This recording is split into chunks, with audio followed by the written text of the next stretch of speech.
All right. Well, I'm glad that you all are here, especially if you're joining us for the first time. My name is Tim, and I'm the pastor of Second Presbyterian Church. I'm going to be leading this one, and this is the first and last of the ones that I will be facilitating.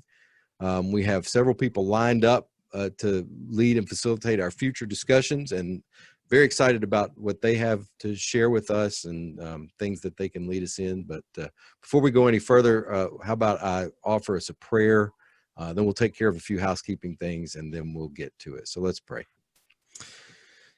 Gracious and loving God, in times of struggle and strife, you are present.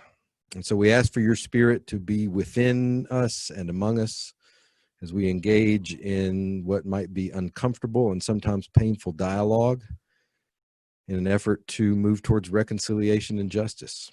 We ask that you would give us strength to speak truthfully in your love and to be patient in our listening.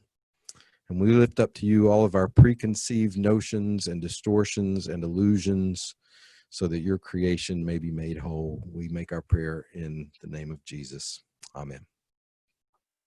As far as the study itself goes, there are two goals that we want to have over the next 7-8 weeks as we discuss these issues of race. Our first goal is listening and understanding. That should always be our first goal, to learn something new, to hear something in a new way.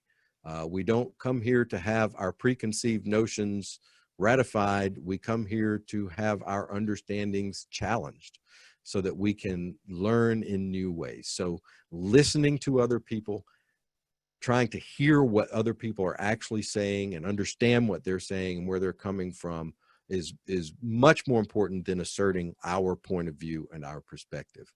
The second thing is that this reflection should lead to some sort of action.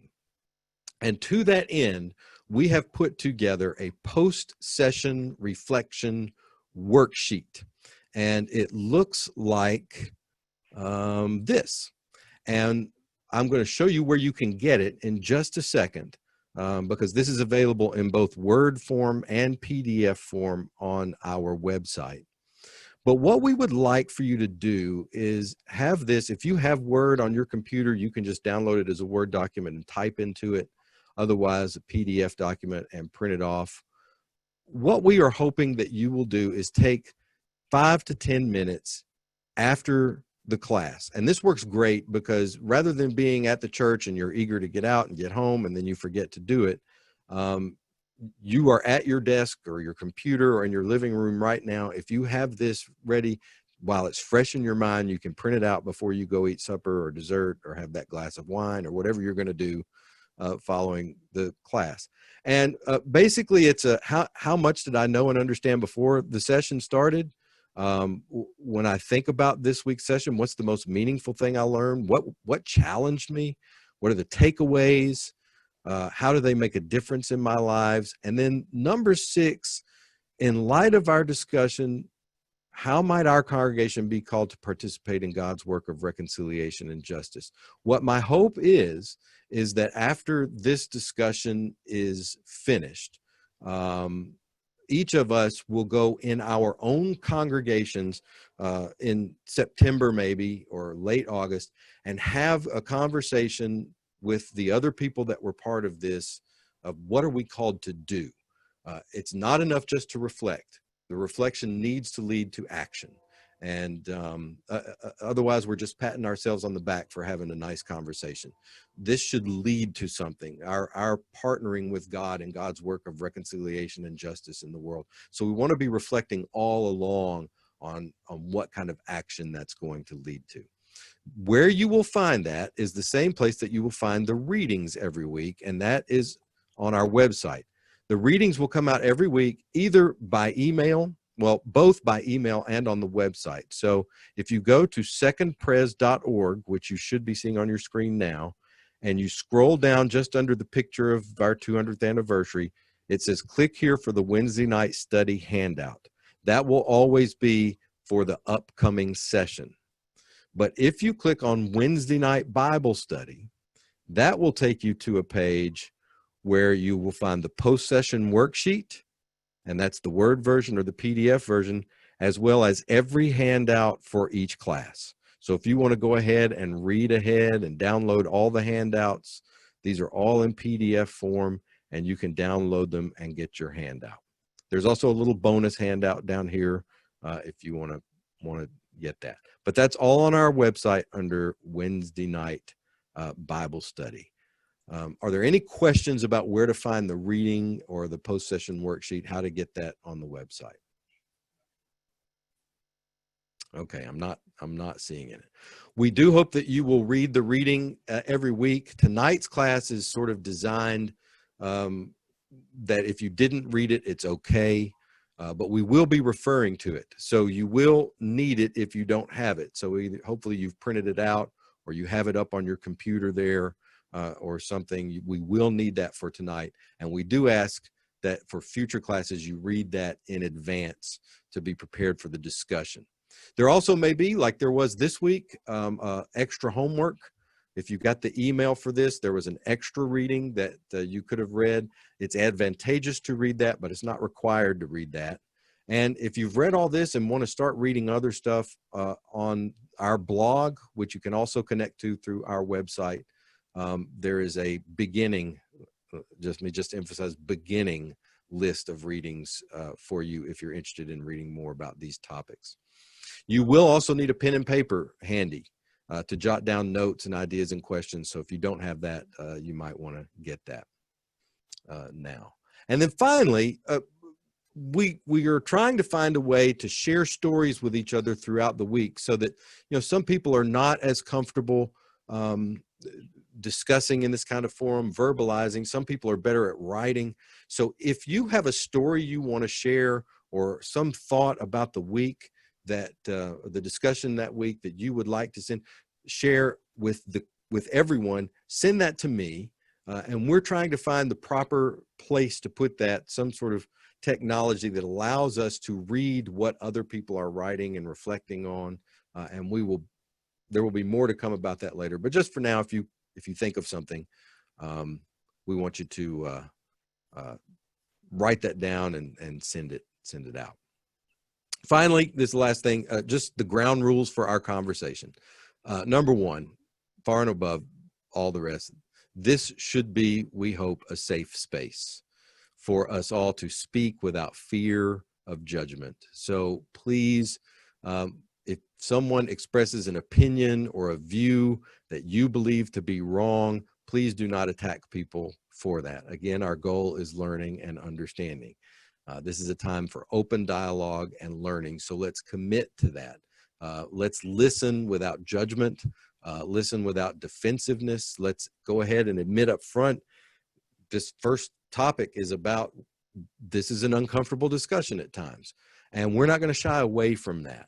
The action piece will come, but we need to reflect first and hear what other people are really and truly saying and feeling so that we know what God is calling us to do. So let's try to listen that way. The second thing is, try not to dominate the conversation. We have a limited time and a limited space with everyone who's here.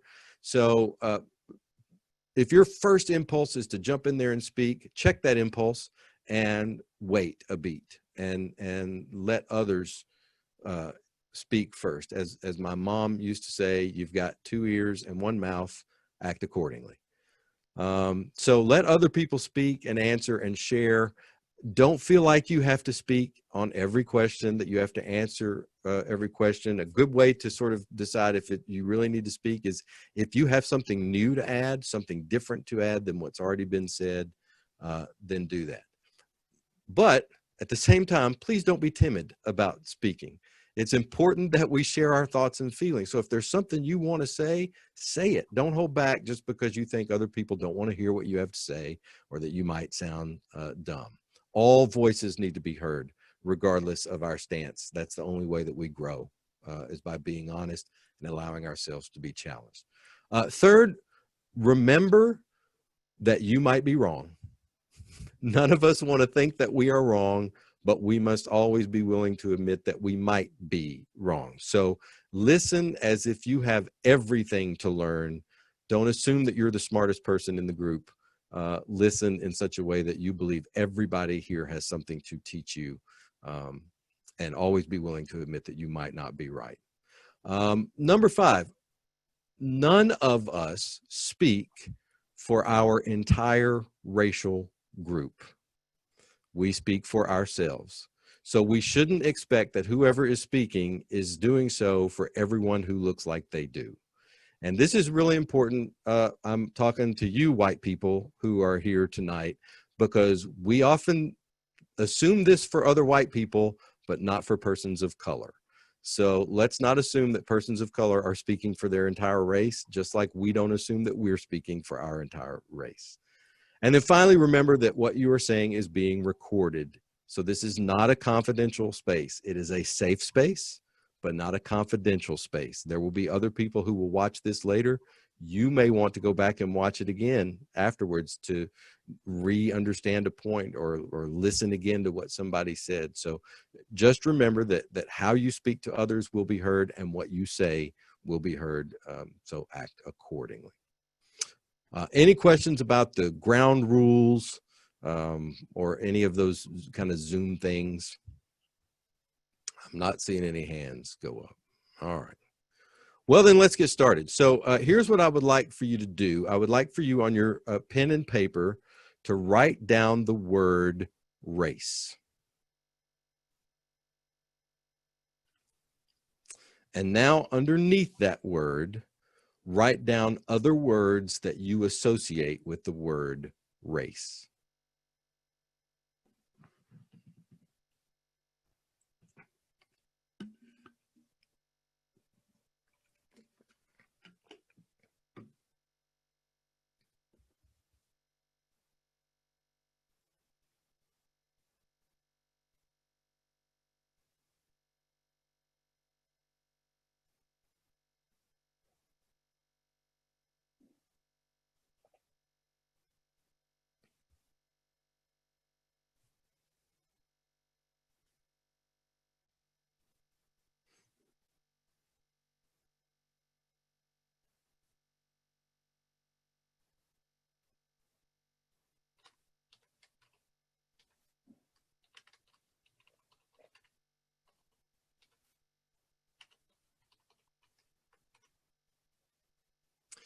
Now I would like for you to write down the word racism.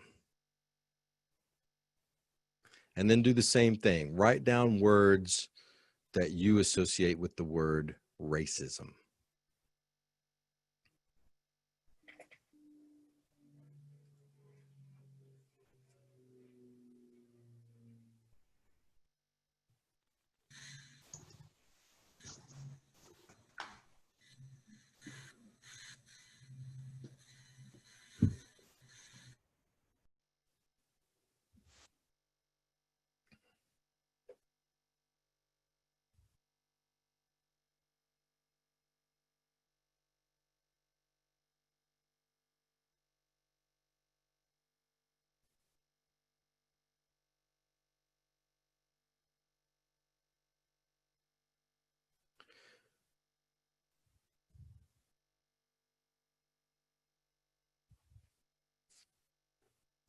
Okay, and now let's just share some of our responses. So you can just sort of unmute yourself and shout out. We won't do the raised hand thing here. Just unmute yourself and shout out 2 or 3 words that you wrote down that you associate with the word race.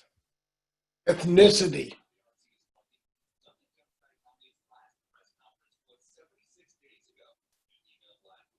Proud. Prejudice. Color. Privilege.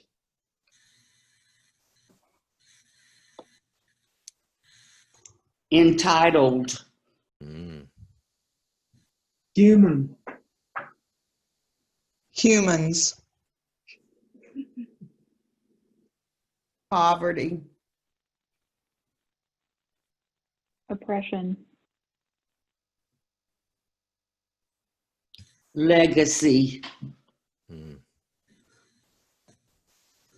Misunderstanding.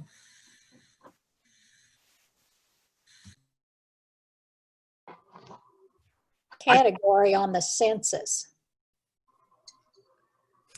Okay. I just put white, black, and Asian as a, Okay. United States. Hmm. Sadness. Marathon. Okay. What about the word racism? What words do you associate with racism? Systematic. negative term. White privilege. Anger. Discrimination. Judgment. Hate. Institutionalized. Bigotry. Ignorance. Hate. Shame. Superiority perspective. Exclusion. Prejudice. Something we're taught. Boom. Boom. Intriguing. That's good. All right. Thank you all for sharing those. So any surprises? Anybody hear a word that surprised you?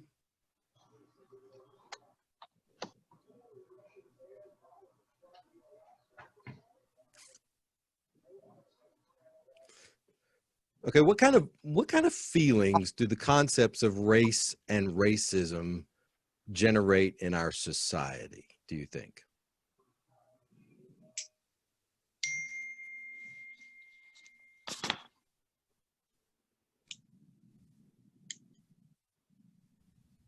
Guilt. Separation.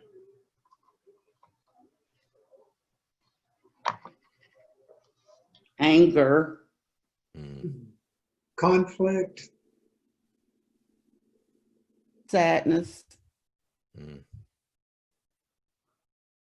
Despair. Anxiety. Not listening.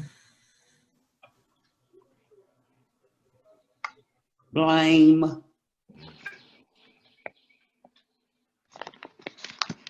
Distrust. Hopelessness. Yeah, and as we start to talk about these feelings, we start to see why it's difficult for us to talk about some of this stuff. They're not comfortable feelings. They're not feelings we want to engage, but we need to. So now we're going to work on, we're going to go into our small groups for a little bit. We're going to work on recognizing systemic racism. We are going to work on defining racism as the handout. So you'll need the handout for this. So write these things down. I'm going to write a list of institutions, and I'm going to tell you what to do with this list in a second. But elementary and elementary schools and high schools, that's one. Colleges and universities, that's two. Churches and congregations, that's three. Hospitals is four. Restaurants is five. Other local businesses is six. And local government, seven. Those are the seven. So elementary and high schools, colleges and universities, churches and congregations, hospitals, restaurants, other local businesses, and our local government.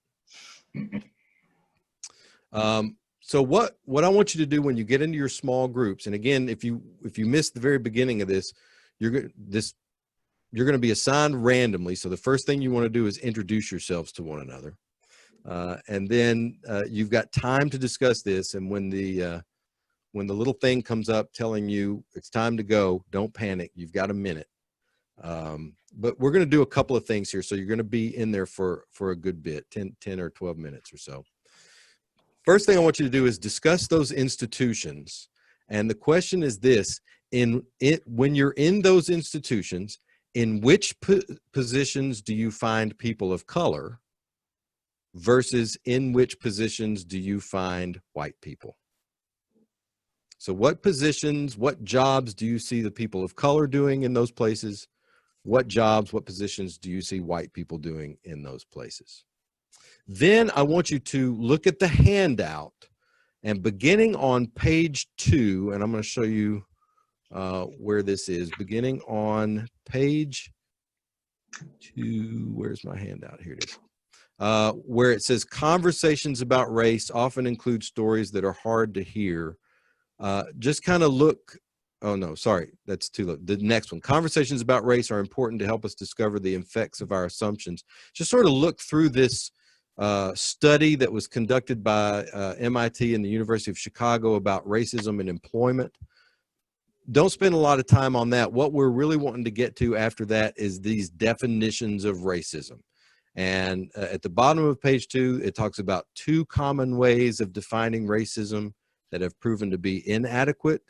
And then it gives a more helpful definition of racism. And then you can stop after that section. Just sort of talk through that with each other. And then the questions are, what is problematic about the 2 common ways that are inadequate of defining racism? And how does the new definition change our understanding of the term? So you're going to talk about these institutions first and the positions. Then you're going to read through that part of the handout together. And then you're going to talk about the 2 inadequate definitions, what's problematic with them, and the new definition and how it changes our understanding or challenges our understanding of racism. Any questions about that before I put you in your small group? All right, so here we go. Let's see, there's 37 people. I want to put you in 4 to 5 per room, so 8 rooms. Here you go. It's going to come up on your screen now. Okay, welcome back, everybody. And I know the first thing you're going to say is we didn't have enough time. We didn't have enough time. But it's 6:45, so we won't have all the preliminary stuff in future ones, and we will have more time to actually have those discussions.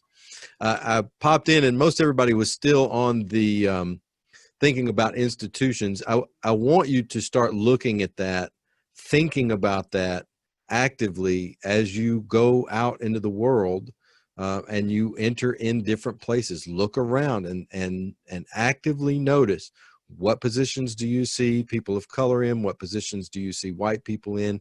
And what does that say about our society? We're looking towards this definition that was in the handout of racism, not as what we most often hear, which is one of the 2 unhelpful definitions. We tend to hear racism and we think Ku Klux Klan or something like that, some horrible individual, which is very limiting.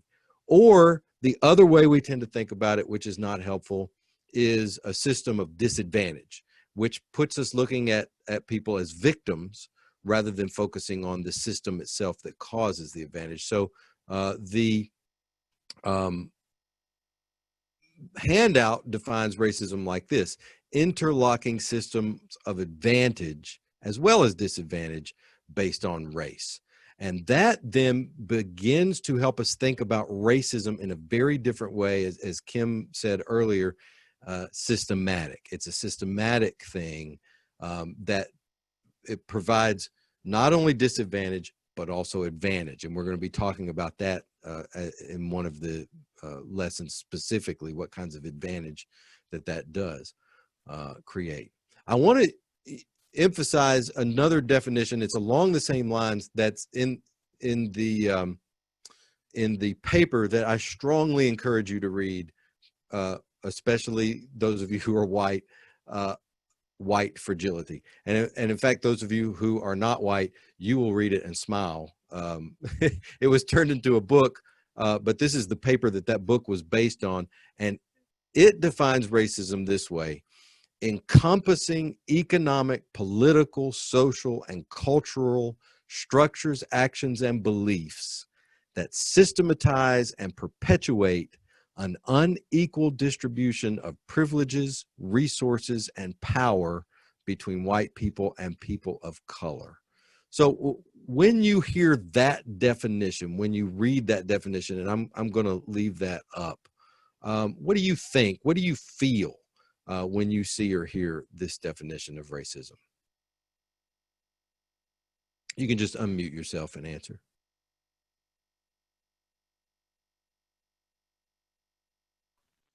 Tim, I think about those big, difficult to address issues like what we've seen in Georgia, voter suppression, gentrification, the redlining, and some of those really, really difficult, larger issues that really are almost enmeshed in culture. Right. Yeah, that's a great point. One of the reasons it's so difficult for us to talk about racism, especially those of us who come from the place of privilege, who are advantaged by the system, is that we tend to think, well, I don't dislike Black people, therefore I'm not racist, therefore I don't need to talk about racism. And we ignore the way that we are enmeshed in those structures that you just named, and how we are complicit in them. And so having that conversation means that we have to do some confessing and some deep soul searching, which is a very difficult thing for most people to do, which is why it makes it difficult to have that dialogue. Other people, what do you think or feel when you see that definition of racism? Tim, I like that definition. You know, recently I just saw on CNN or MSNBC where a young lady wrote in to change the definition of racism to Webster. Yeah, I saw that. Yeah. Yes.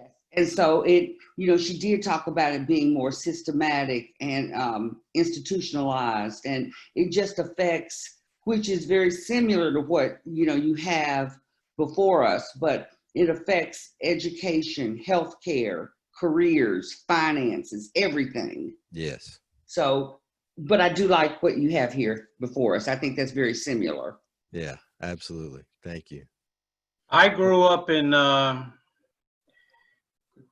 long time ago with the word colored and everything else. I went to Vietnam, 67, 68. We were over there when Martin Luther King died.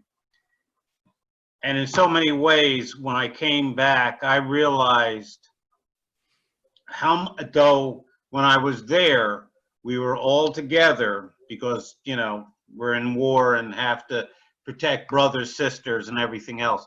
But when I came back, I realized how much I had missed about being Black and understanding a lot of things coming from New Jersey.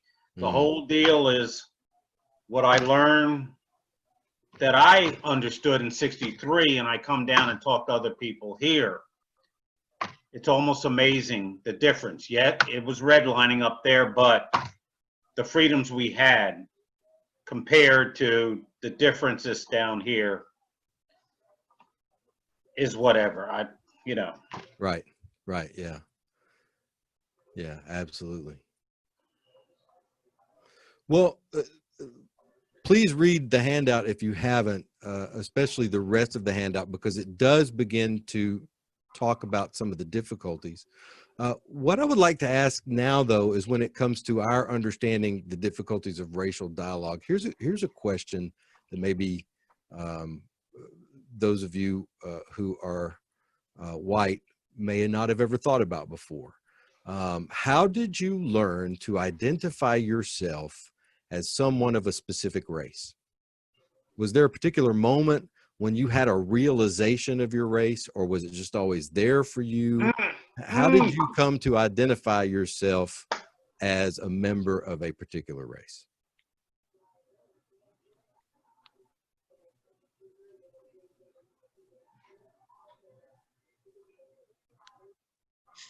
I can say, you know, interesting growing up in Knoxville, Tennessee, where there are not a lot of minorities. And and the time that I grew up and the time period, and moving to Charlotte, which was a city that had more people of color, African Americans, and a time when I realized it was when I got ready to, when I started working as a teacher, rent an apartment. Mm. And I later learned that I didn't get that apartment because I was a Black woman. And so that was like, it didn't feel good. And it was like a point of realization. Yes, I knew, I know who I am and who I came from. But so that was a point that was a time that it just stands out in my mind. It felt like I grew up in a place where many people would consider probably racist. And I go to a place that I don't know, I know there are more Black people there, and I saw it as even more racist, to use that word. Yeah. Thank you, Vicki, for sharing that. Thank you for being here, by the way. Yeah. I think that your story is indicative of many people of color, in that it's often a traumatic experience or the beginning of a realization that they don't have the same opportunities as the white majority. Often people of color can point to a specific instance, whereas white people don't have a specific instance, unless maybe it's once they get older and they're in for the first time in Black space and not white space. It's often being called a name on the playground or something like that for people of color when they realize that they are different. Tim. Yeah. I remember when my parents, and I'm like 8 years old, took me down Virginia, my father's home, and I ran into the first colored bathrooms and everything else. And I mean, in my head at 8 years old, it's like, I remember that. It's like, oh my goodness. Right. I don't need to step wherever. I mean, I appreciate that question. Yeah. And this is, again, why it can be difficult to talk about race. Let me see. Tim Wright has his hand up. Tim Wright. Okay, Liz Peoples has. I got whoa. Yeah. Okay, go Tim. I'm sorry. Yeah. I grew up in a household where we had a Black lady that would come in and help my mom and dad and fix some meals and look after me as a youngster. Yep. And I can remember, and when I was very, very young, I must have been maybe 5 or 6, and she would take me downtown Knoxville on the bus. Oh, shit. And she would put me in the front of the bus, and then she would go sit in the back. Yeah. Wow. Wow. Wow. She was. Tim, Yes. I want to follow that up. I had a similar experience. My mother had a maid who helped out occasionally. And on one occasion, I took dancing lessons when I was 4 or 5 years old in downtown Nashville. And for some reason, my mother was not free to take me, and the lady who worked for us took me downtown. But she didn't put me in the front of the bus. I sat in the back with her. Boom. And I thought that was a pretty neat experience when I was a child. I was glad to be back there. Yeah, the interesting thing though is that for you it was a choice, and for her it wasn't. Right. And that makes it a completely different experience. Yeah. And this is where we start to, again, I really would like for you to read that paper on white fragility, because it talks about this in particular, why it's often difficult for white people to have these conversations or to even be open to these conversations because of some of the difficulties surrounding whiteness. And just I want to highlight what it says, that for white people, whiteness is assumed to be the normative experience in our society. When we talk about the normal human experience, white people are just people. White people are humans. People of color are expected to represent their race. So the normative human experience in our society is assumed to be white. Therefore, white people don't often think about race the way people of color are forced to. Also, white people are taught to see themselves as individuals. People of color are taught from a young age they're part of a group. And so that allows white people to sort of distance themselves from the bad white people and see ourselves as the good white people. So we understand that there's a lot of different types of white people, but when we look at other races, we see, oh, they're all the same. And that can lead to difficulty in the discussion. White people have also not had to build tolerance for racial discomfort. They can ignore race if they choose. And so for white people, when racial discomfort arises, there's something wrong that needs to be fixed. For people of color, racial discomfort is a way of life.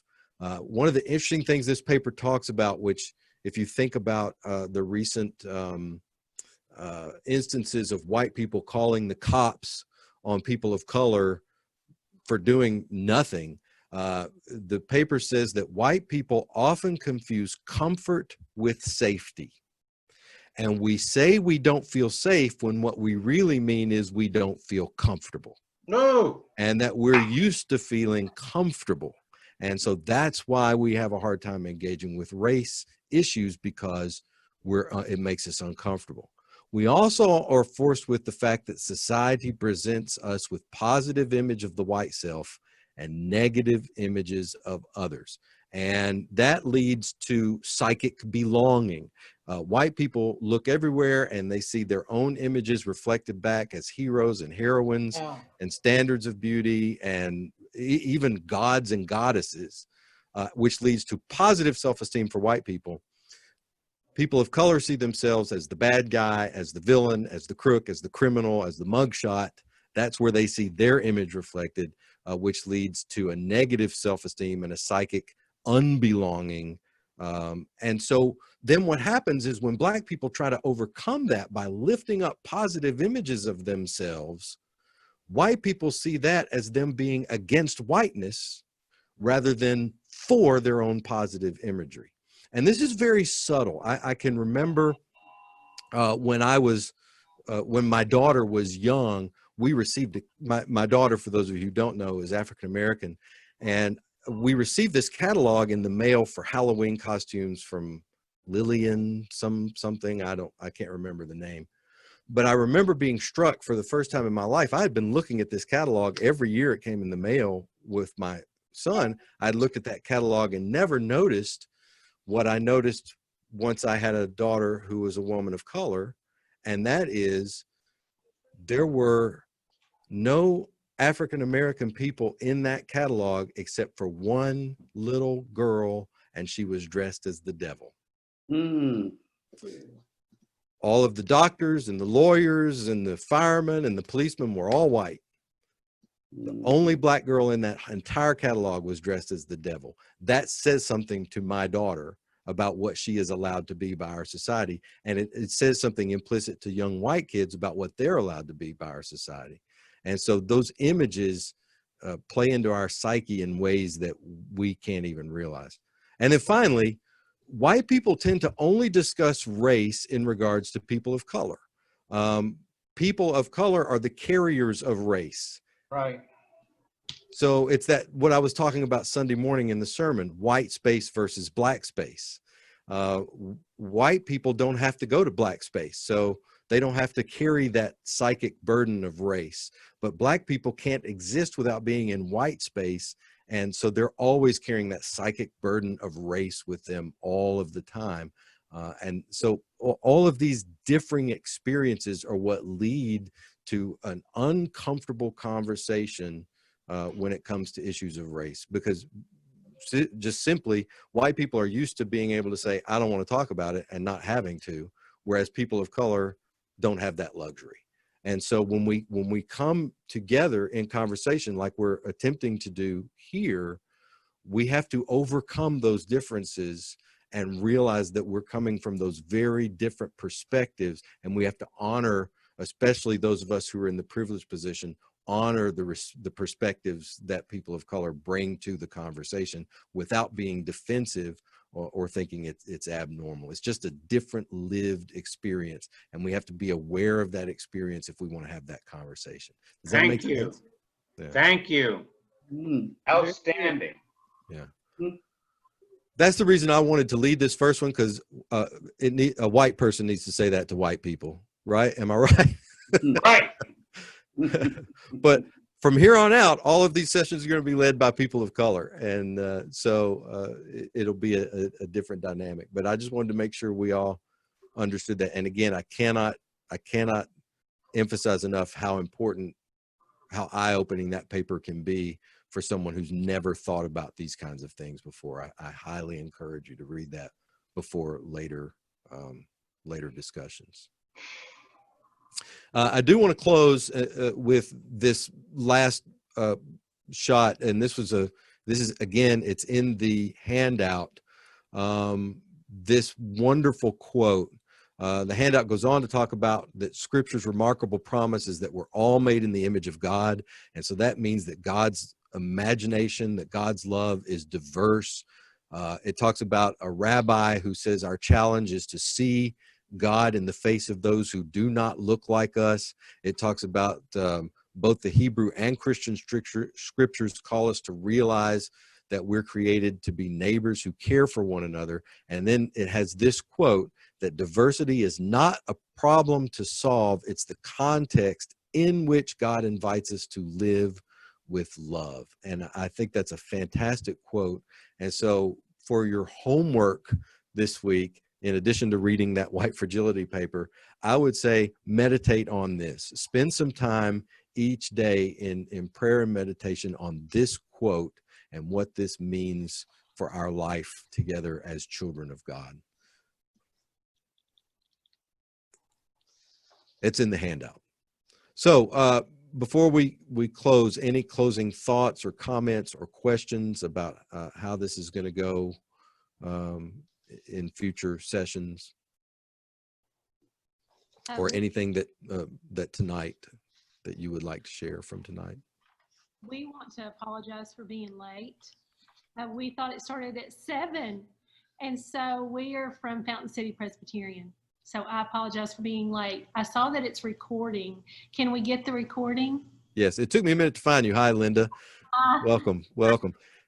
Yeah, what's going to happen, I have to edit out of the video the bits while everybody's in their breakout rooms, because it doesn't go to the breakout rooms for the discussion. It stays on the main camera, and that's just a long shot of me looking around. So that's no fun. So it'll take me a little bit to edit that out of the video, but then yes, by tomorrow it will be posted on the website, www.2ndpres.org. And again, I think I've still got that up, so let me show.